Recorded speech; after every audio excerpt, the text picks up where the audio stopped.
Samuel Mercier. Bonjour Jean-Philippe Denis. Samuel Mercier, vous dirigez l'IAE de Dijon.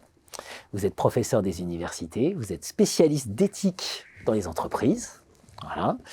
On va parler ensemble recherche. On va parler du CREGO, qui est le laboratoire de recherche auquel appartient l'IAE Dijon, puisque c'est un laboratoire multisite.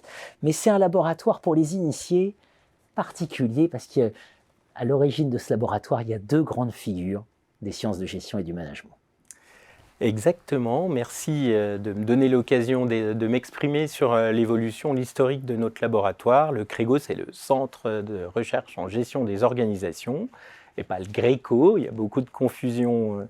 Et c'était le premier nom donné par mes collègues Gérard Charot et Marc Filzer dans les années 1980, fin des années 1980, pour leur première équipe de recherche en sciences de gestion. Deux chercheurs que je tiens à remercier, à saluer et aussi à féliciter pour la qualité de leur contribution à la recherche, alors bien sûr dijonnaise ou bourguignonne, mais aussi nationale, puisque Gérard Charot a développé des recherches pionnières sur la gouvernance d'entreprise, y compris au sens large, la gouvernance partenariale, ce qui a permis d'initier des recherches sur les domaines de la responsabilité sociale. Il y a beaucoup de thématiques qui étaient déjà abordées sous cet angle de la gouvernance large il y a déjà plusieurs décennies.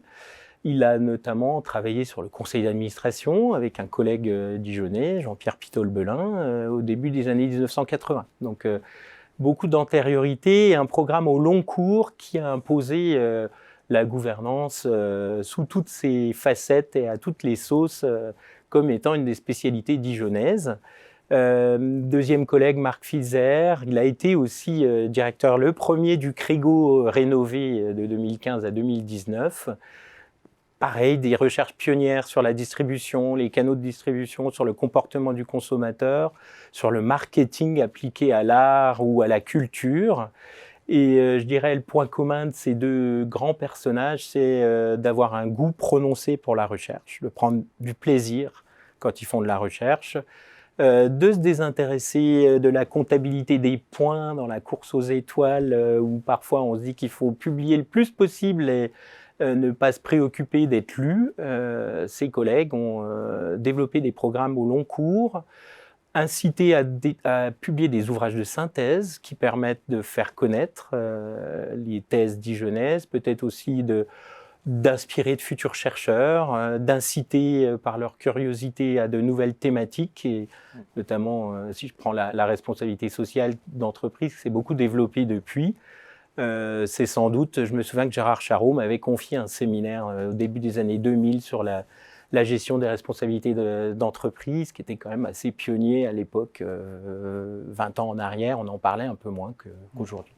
Juste pour donner deux chiffres, Gérard Charot, 6500 citations sur Google Scholar, Marc Filzer, 3700 citations, Anne Arzigne, qui a conçu le fameux H-index, disait « Ce serait quand même étonnant de considérer que Gérard Charot n'a pas eu d'influence sur son champ de recherche quand on voit le nombre de citations, simplement parce qu'il n'a pas publié en anglais. » Oui, c'est vrai.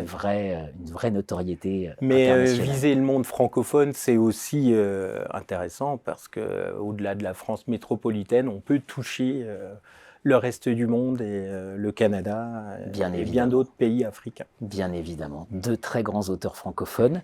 Et on va se retrouver dans une autre émission pour évoquer maintenant, après avoir évoqué l'origine du CREGO, les projets actuels et la structuration actuelle du CREGO, un exemple à méditer. Merci beaucoup Jean-Philippe. Merci Samuel Mercier.